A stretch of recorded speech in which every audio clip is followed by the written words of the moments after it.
Hey, listen up. We got another episode of Wise Kracks, featuring the crack man himself, Bill Krackomberger, and our co-host, Jon Orlando, straight from Las Vegas. Wise Kracks is your ticket inside the world of sports betting, with tips, picks, special guests, and more. Only on WSN.com. Hey everybody, welcome back to Wise Kracks. This is the Super Bowl recap edition with yours truly, Jon Orlando, and Mr. Bill Krackomberger. Crack, I rode Tom Brady all the way to the Super Bowl, and then I jumped off the Brady train, and that didn't work out too well for me. Hey, listen, there's nothing wrong with consistency. As long as I know whatever you do to do opposite, just as good as finding a winning handicapper. Yeah. I can't argue with that. Did you watch? I'm sure you watched that game. Oh yeah. What did you think? What are your thoughts? It was kind of a boring game, to be honest with you. It wasn't, even though there was 40 points scored, not like the 13-3 New England Rams game years ago. It was kind of a boring game, believe it or not. There was not really that competitiveness back and forth did not happen on the field. So kind of a boring game for the viewers. It was just a one-way game. It was just Tampa Bay. Even though Kansas City scored that first opening 3 points, Tampa Bay started scoring touchdowns, never looked back. So, was there a prop bet that Kansas City would not score a touchdown? Do you know what that would have paid out if you would have bet that? Yeah, I mean, I did see that somewhere. Actually, it was worded as, will Mahomes not get a touchdown pass? But I'm sure it was. I'm sure it should have been 100-1, and they probably paid 30-1 or something like that. So, right. I'm sure it was a prop bet somewhere.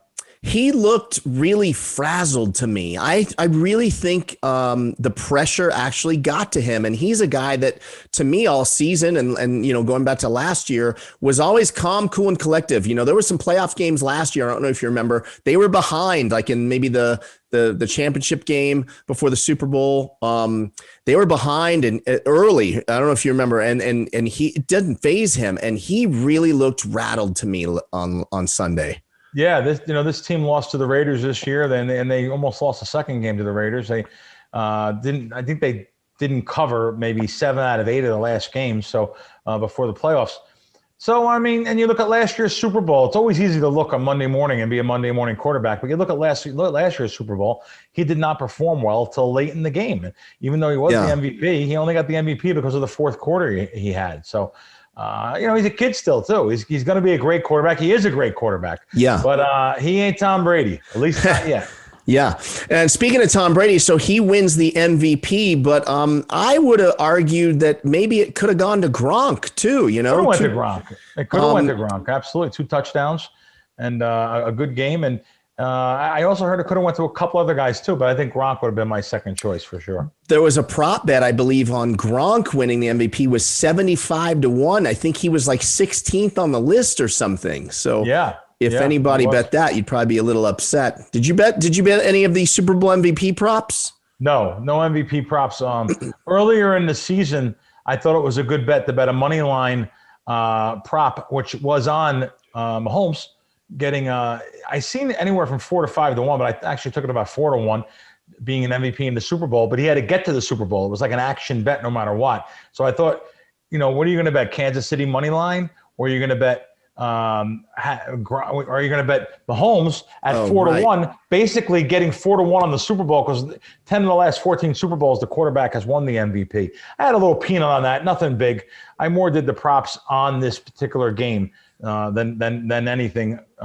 Even I had a little bit on the total. I bet under 57 at the South Point at Superbook. I bet under 57, but I really didn't have that much outlay on the game itself. More of just the proposition bets. Yeah, and I want to get into all your props a little bit later. But I do want to talk about the one that you just mentioned. It's you pop into my head during these games now. Because it's like I only hear your voice when in my head when it turns out to be what you said was true. Now, if I could just get to hear your voice before I make the bets, the example I'm going to give is the under, right? You always say go the other way that everyone's going. Like the obvious, all roads led to the over. Brady versus the Chiefs, Mahomes, it's going to be a shootout. It's going to be a high scoring game. The ball's going to be flying in the end zone, every other passing play. And of course, not the case. How do you do it? Well, I mean, listen, it's almost like the contrarian side again. I want to be on the opposite side of the public. And you have to look at the numbers. This game opened up 57 across a lot of Las Vegas, and even the offshore world had some 57s. And right away, the sharp guys came in and scooped up the under, and it never got back to 57. Stayed at about 56 the entire 2-week period. And it went up to 56 and a half at a couple Las Vegas square books, but never went to 57 again. And at game time, literally an hour before the game, I always say that, you can almost, it's called market capping or screen capping. You can look at your screen, whether it be your Don Best or your Odds Trader screen. You could see the sports books, the sharper sports books were begging for over money. I know one of the books was 55 under minus $1.20, which means you're going under 55. You have to lay 120 to win 100 if you're betting on the under. Even money, no juice on the over.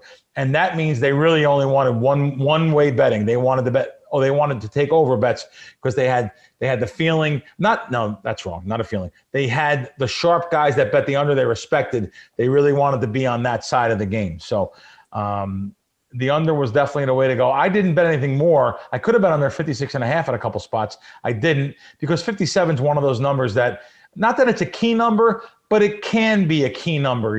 There are certain scores that add up to the 47, 57. That could be. I just didn't want a situation where the game lands 57 and I wound up going under 56 and a half after I could have got all of 57 I wanted a few days earlier. Yeah. I was looking before we started the show at you've got some gambling stats in the notes that I was reading before the show. I mean, one of them a lot of them stick out. I don't know which one, if you want to go through some of these, excuse me. But one was, there was $136 million bet on the Super Bowl with just the Nevada books. Is that just Nevada? That's just Nevada, yeah. And they won $12.6 million on the Tampa Bay Buccaneers, upsetting the Kansas City Chiefs this year, according to the figures released by Tuesday by the Nevada Gaming Control Board. That's actually a lower number, like I said, than previous seasons. It's 12% down from last year's Super Bowl. That's in part due to the occupancy restrictions in Las Vegas casinos amid this coronavirus pandemic. So it's still the fifth most since the state began tracking the betting on the action since '91. 5 of the 6 reported 1 million plus bets on the Super Bowl were placed in Nevada. So, Illinois, New Jersey, Pennsylvania, also among the states that have reported wins on the Super Bowl.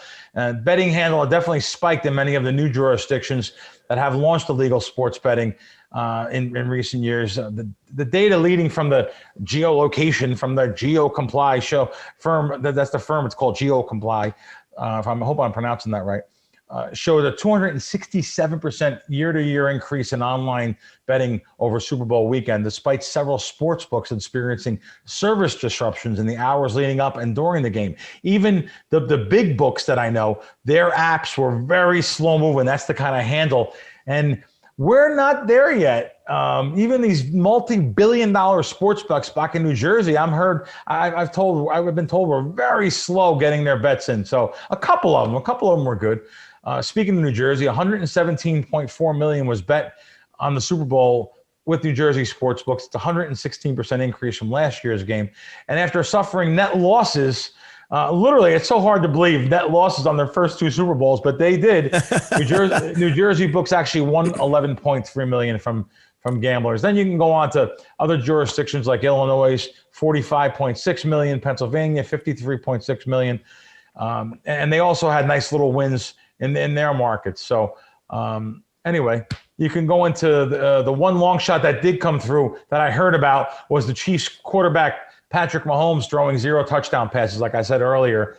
So that bet was a New Jersey bettor placed a $3,000 bet on Mahomes not throwing for 15-1 odds and won $45,000. Now, here's a perfect example. Yeah. No, that is still the casino coming out on top, right? Because 15-1 is so not fair. That's ridiculous. That should feel like that should be a 500 to 1.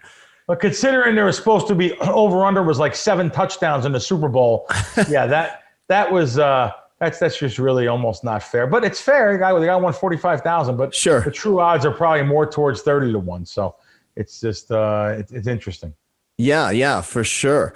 And so obviously Nevada is taking a hit because of all the new jurisdictions that have gambling, right? But I think it's for the greater good as a whole, and even for Vegas. I think in big picture, because it's not like people aren't gonna not come to Vegas anymore. It just gives them that option. I think the more people that have the opportunity to bet on sports means the more gamblers, means the more new gamblers, means when people come there, even though we may see a dip here in Vegas, I think when the casual sports bettor that downloads an app because he lives in Michigan and he bets on the game, we all know that's what hooks you, right? And then you have a new person now, right? You bring up a great point, John. Exactly, 100% correct. This is going to bring a new, I don't want to say genre, but this is going to bring all these new up-and-coming guys to gambling and sports betting that never bet sports before. Now they have a legitimate reason. Now let's go to Vegas. We got, nightclubs, we got partying, we got Super Bowl time. So this will be, Vegas will be back for sure. Even though this is a little bit lower of a year, it still ranks in the top 5 since they've been keeping track. When this pandemic thing is over and we're back to normal, and hopefully next season, this Vegas, don't forget, these parties in Vegas are limited to 50 people. They usually have thousands. So Vegas will be back, and they'll be stronger than ever, and they'll have bigger numbers than ever eventually. So you bring up a real good point. Yeah, and I guess so last year for 2020, the Nevada books won a net $122.4 million on football bets between college and pro, and it's the most lucrative football year that for the state bookmakers ever. So the money's still coming in here too. Absolutely. And we had Jay on last week, Jay Cornegay, who's the head of Westgate, Las Vegas, the Superbook. And he said the betting on the handle of the Super Bowl at his shop was similar to how much was wagered on last year's game between the Chiefs and 49ers. So in normal times, Cornegay also said that Super Bowl Sunday in the sportsbook feels like a heavyweight fight is going to take place. This year, he said it was more like a welterweight fight. I love that. It was just pretty cool. Yeah. And I don't know about you, but, I'm seeing more and more girls that are betting on sports. I was surprised. I had a little Super Bowl party over at Green Valley Ranch Casino in a suite. Since it's so hard to go with a group of people to a live, to see a game now, like in a sports, because you can't sit together. I had 15, 20 people come over in a huge suite that I got over at Green Valley Ranch. And I was surprised how many of Vanessa's friends, my girlfriend, the Pint Size Warrior, how many of her friends loved betting on props. So, to your point that, there's always going to be new bettors coming in. You imagine that. So here you have girls in their probably late 20s, early 30s.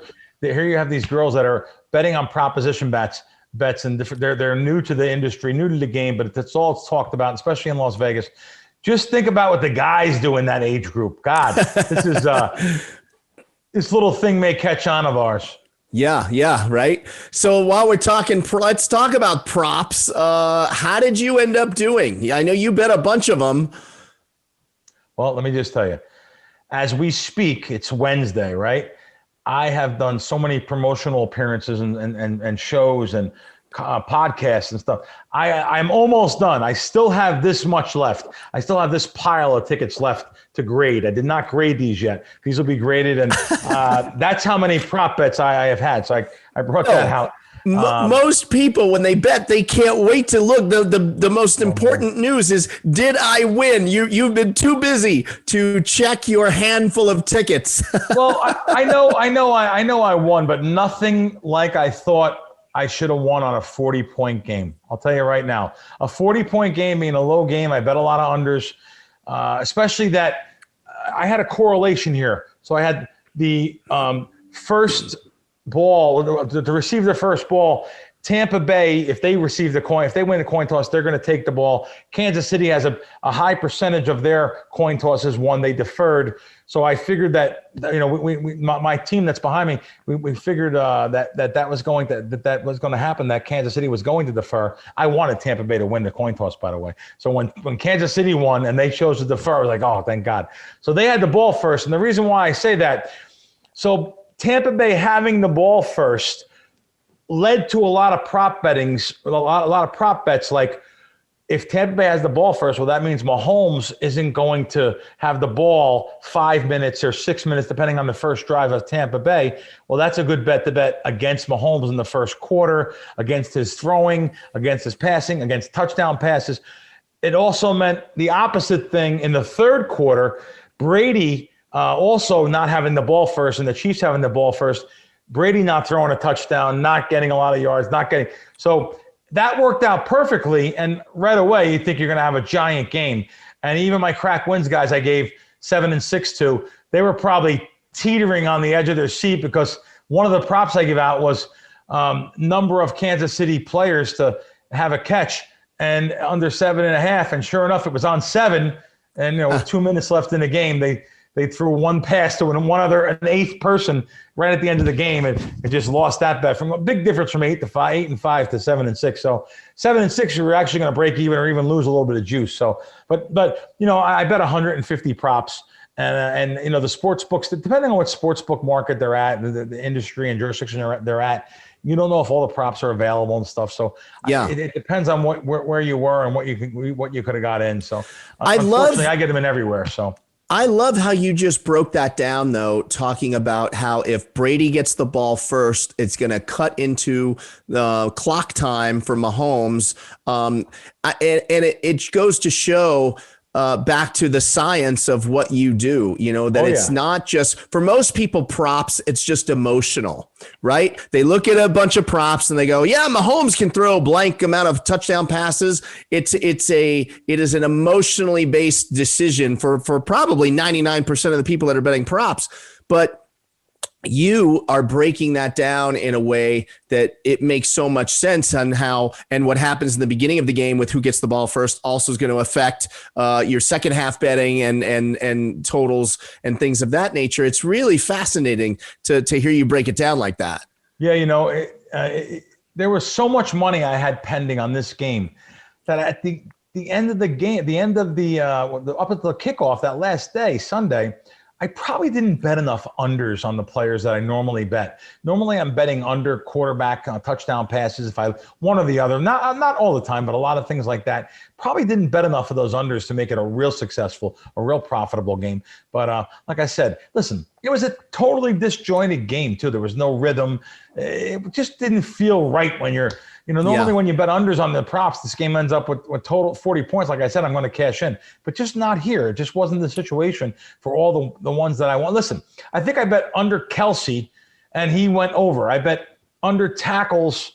I bet under tackles on somebody. I can't think of who I bet under tackles, but they had 12 tackles. Like there's certain things I didn't, that just didn't gel right. But again, when it's all said and done, I'm going to hold a percentage. I'm going to win a little peanut to the game, but not like previous Super Bowls. So that's going to happen. I mean, Tampa, going up big, then the Chiefs throwing every play to come back. You're going to lose some of the Chiefs unders because of that. Listen, the national anthem prop was taken off the board. A reporter taped it from a rehearsal across the street. It posted it on Twitter. That was taken off the board. What are these people thinking? The Weeknd's first song was leaked. The Gatorade color it wasn't really a popular bet. And it's funny, someone actually told me that there was going to be orange in the Kansas City bucket and purple in the Tampa Bay bucket. Now they didn't show they didn't show the Gatorade leak, but you did see it from afar. Someone videotaped it behind them. It looked blue, but it could have been purple. Right. I mean, it could have been arguments about that, but I get some good information on that kind of stuff, especially the Weeknd, like his first song. I've had some good songs over the years, like we talked on last week's podcast, and that stuff. Unfortunately, we may never see a bet on like what will the first song be, what will the color of the singer's hair be. You may never see that stuff again. I think too many people are hip to it, right? And with social media being what it is and the ease of being able to just pick up your phone and take a video wherever you are, I think people just can't resist but putting out, breaking that kind of news, right? And obviously there's no secrets on the internet. So Correct. Yeah. Absolutely. You said something a few minutes ago about, you said you probably should have bet more of the unders on props. And I'm glad you said that, because I wanted to ask you, the novices over on this side of the table. I feel like whenever we make a bet, once we see the outcome, we Monday morning quarterback that bet. Oh, I should have bet more. I should have bet less. Why didn't I do this? Why didn't I do that? Do you go through that yourself? Very rare. But this Super Bowl I may have, but very rare. It's funny. I was saying I'm waiting until Sunday to bet some unders. I didn't see a big difference in the bookmakers' lines from a week earlier, where maybe like yards on a certain person will be 300 yards. So on game day, I expect it to go to 310, 320. You really didn't see those moves. So I really didn't jump on them like I thought I was going to be able to. And I just know one thing: the bookmakers cleaned up. You can guarantee that. Yeah, as they always do, right? Oh yeah. Well, listen, if you want to clean up, sports fans, I got to tell you, as I do every week, it's time to go over to WSN.com. Seriously, this is the site for guys like Crack and even guys like me. We love action, promos, bonuses, all the great strategy guys. Head over to WSN.com and they will make you a better player 100%. They've always got great pick'em contests going on. Obviously, NFL has now ended, but I'm sure they'll have something up there for NBA, or baseball is right around the corner as well. So make sure you head over to WSN.com today, folks. Yeah, I'm on there right now. I'm on WSN, U.S. Sports Betting News. Yeah, I'm so happy that I've always liked this. There's some legendary players in the NFL. I, of course, think of the great Walter Payton and Sweetness. I think of him. I think of Barry Sanders. When they got a touchdown, they just handed the ball to the ref. Let's go, next thing. They were professionals, some of the greatest two running backs ever. And sure enough, I'm reading this article. I found this on WSN, U.S. Sports Betting News. NFL Hall of Famer Barry Sanders signs a deal to represent BetMGM. I didn't know that. WSN showed me that. Yeah. There's an article on Mattress Mac and the $3.5 million Super Bowl bet that everyone knows about. But, I'm almost getting a little bit tired of this stuff, because, all right, he bet $3.5 million on the underdog Tampa Bay, and he won, and he's smiling with his $3.5 million. Okay, Mattress Mac, I understand, and I'm happy for you. You're a great marketing guy, but I don't think he won that. He had a promotion where he was forced to bet that money because he gave a promotion out in his stores that he would lose a lot of money. So he was basically hedging his bets of giving his customers a great deal. So I'm happy for it, but I don't want it to be misrepresented. And, these big bet things they talk about all the time, these big bet money that these sports books take, well, they're taking it for a reason. They're taking it because it's on the side. They're taking it because it's on basically the hardest sport to beat. They're not taking it on a college basketball game where I'm limited to $500. So enough's enough. Yeah, you don't get to bet 100,000 on red and 100,000 on black at the roulette wheel and say you won. yeah, exactly. That's right? A good point. That's a good point. When you're talking about a game with a 5.5% edge, you're exactly right, John. 5.26 to be exact for roulette. So so that article's there. Also, the next four articles: Texas, Georgia, Iowa, Missouri, all talking about their legalized sports betting moving forward. And then you have articles on so many different things that's going on now. Soccer, of course, NBA, Pebble Beach. I mean, there's just a great mix of articles on WSN. And also, like I always say, it's just a gold mine for advantage gamblers too. It's got the articles, links, promos, best online sportsbook, the bonuses they have running there. Ridiculous. So check them out. If you haven't been there already, WSN.com. Make sure you go there and check out the stuff. And now it's time for me to make you uncomfortable, Crack, and brag on you a little bit. The final tally is in for this NFL season, and Crack wins players experienced 59.2. Let's just round that up to 60% because we can. I mean, that's pretty strong, Crack, and that's up plus 41.5 units. So definitely head on over to Crack Wins. Download the app. You can get it on Apple. You can get it on Google. You can just go to crackwins.com. And also, just because NFL season is over, people, don't think that means Crack just sits on the sidelines, okay? Because the train keeps moving forward. We've got NBA, we've got college hoops, baseball's right around the corner, and you're not so bad at golf either, are you, Crack? Yeah, no, we listen, the 59.2% win rate in the NFL, oh my God, it's unheard of. I never had a win rate like that. So plus 41.5 units, really, I give that credit to my team. We have really done great this year, and the NFL really has helped us keep this train steaming forward. Like you said, college basketball has been unbelievable. I couldn't ask for a better season. And now we have golf happening. We're still in the full swing of college basketball. March Madness coming up. I love betting that first couple of rounds of March Madness. It's just busy, but I tell you, I am just so literally worn out. I am so happy, and the college basketball is coming to an end. I get to do some in about 7-8 weeks from now. Look forward to, and I love baseball, but I look forward to just getting away and maybe going down to Florida for a month. I go to Florida for about a month every year, and I look forward to doing that. Yeah, so I was going to ask you, so is there a patch of time where you just are completely off, or are you always, no, no. There's Even always when I go down to Florida, we're still working, and when I say go to Florida, people may think of party time in South Beach. That's not me. Listen, I'm too old for that kind of stuff. Not that I ever did. I never did it anyway. I just never drank and partied on the beach. I like going down there with a bunch of friends. We rent a big giant house for the month, and I treat them to the whole month. So it's a real fun, and I get to share my success with my assistant, my family, and my friends. It's a great time, and they may go out and drink and party a little bit. I'm kind of the guy that stays home, playing Monopoly. What part of Florida? Well, I do both coasts. I actually go to the East Coast, and I'll go to like a Pompano or a Delray Beach up there by Boca. Nice. We're probably going to get a house over there for about a month.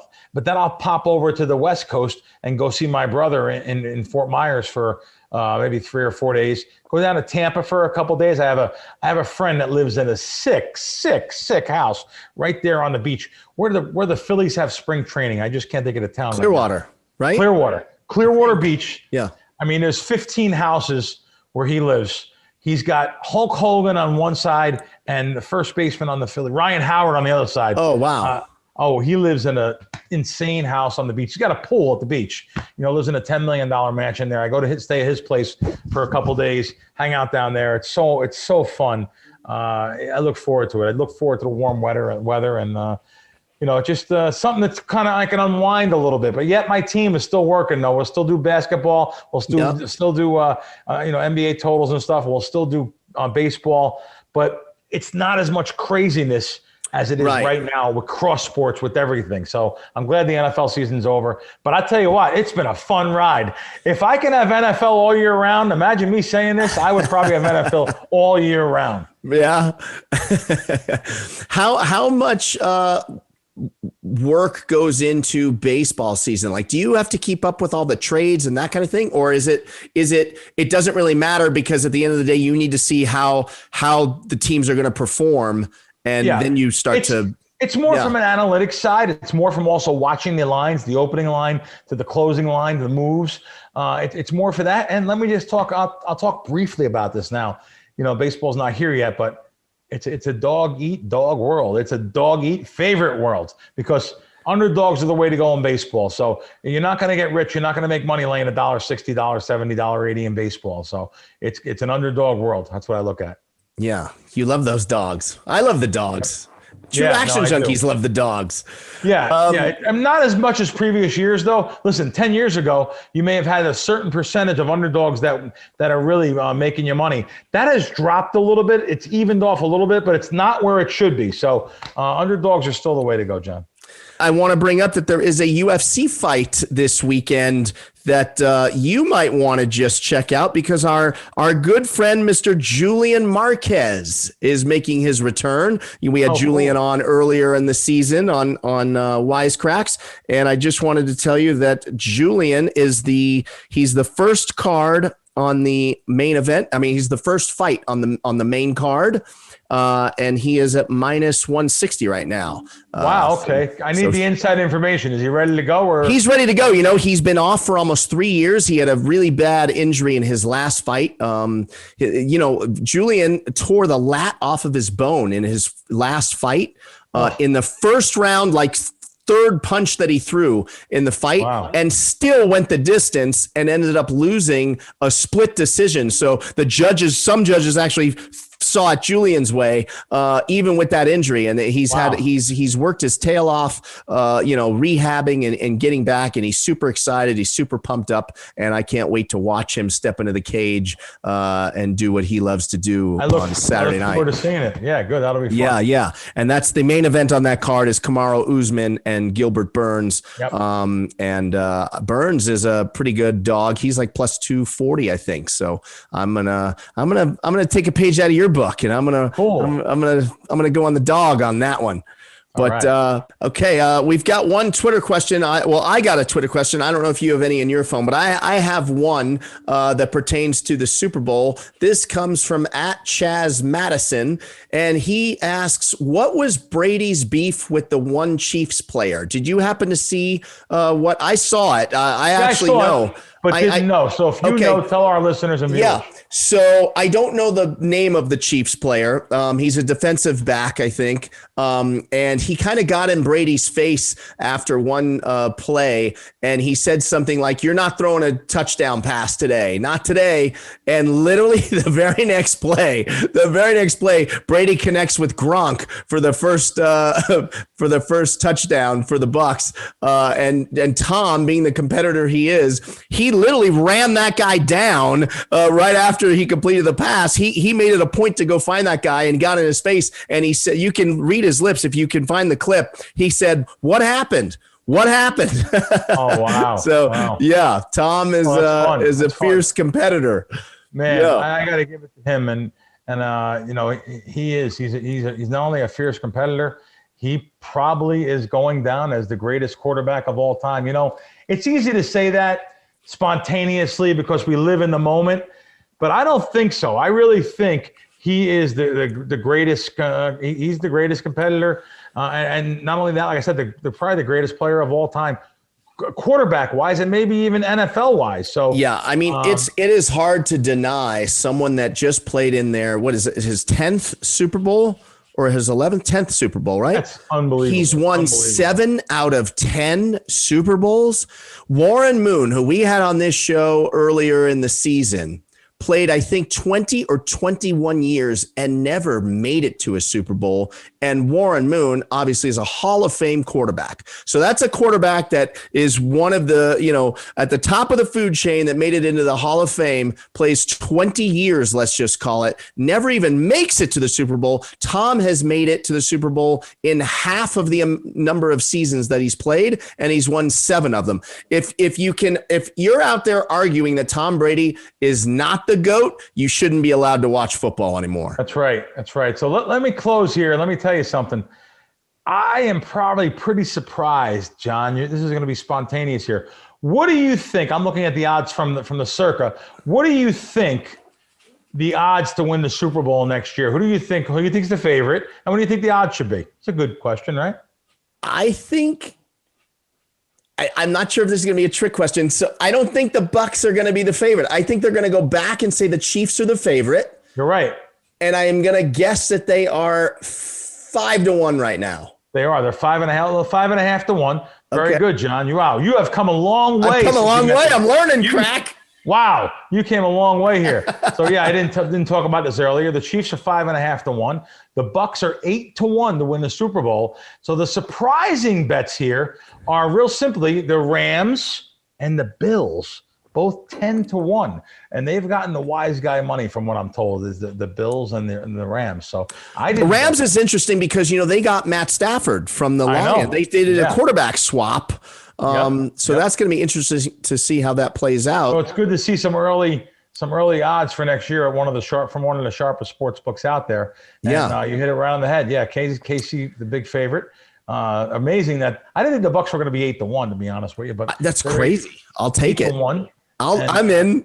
10-1 on surprise. I was a little surprised that's the low odds on the Bills again. So very interesting. So it should be fun. It should be a fun season, NFL season off for us to kind of rest a little bit and relax and not have that every weekend craziness, because people love to bet because these games are on TV. Yeah. And trust me, the sportsbooks love you guys to think that way. This year we can calm down. This is the time of the year you can kind of calm down. But I know it all starts up again in a few weeks. March Madness, baby. I love it. You mentioned Circa just now. I was at Circa over the weekend. I didn't watch the game there. Obviously, I just said I was at Green Valley, but I went to dinner over at Barry's Prime at Circa on Friday night with a bunch of people. Mr. Ellenberger was in tow, and I don't know if you've eaten at that steakhouse yet. Nope, it is incredible. I heard it was great. Barry's a great chef. I've known him for years. Look forward to going over there. Yeah, and then we went up. Have you been to the Legacy Club in there yet? That it's like a rooftop lounge, was really nice. And I ran into Mr. Moon over there. Warren Moon was there. Yeah, so he sends his regards. Oh, cool. And, I had a good time. But you've really turned me on to the Circa property, and it's a good spot. I really enjoyed it over there. It felt like old Vegas. It had a good vibe. We love that guy, Derek Stevens. Yeah. We're gonna have him on here. Derek's gonna come on the show with us. But Crack, as always, a fun show with you, and I'm looking forward to what you've got on the basketball picks coming up, and obviously pitchers and catchers reporting to spring training in just about a week and a half. Wow, cool stuff. Can't wait. Yeah. All right, Crack. So, hey, I have an idea. Let's do this again next week. Let's do it again next week. Let's not forget about WSN and Crack Wins. That parlay of those two places. One of my favorite parlays to ever bet. Absolutely. You can check out the Crackwinds app. It's in the Apple Store. It's on Google Play, or go to crackwinds.com. We are out of time this week. Mr. Crackman, I will see you next week, and we will see all of you next week on Wise Kracks.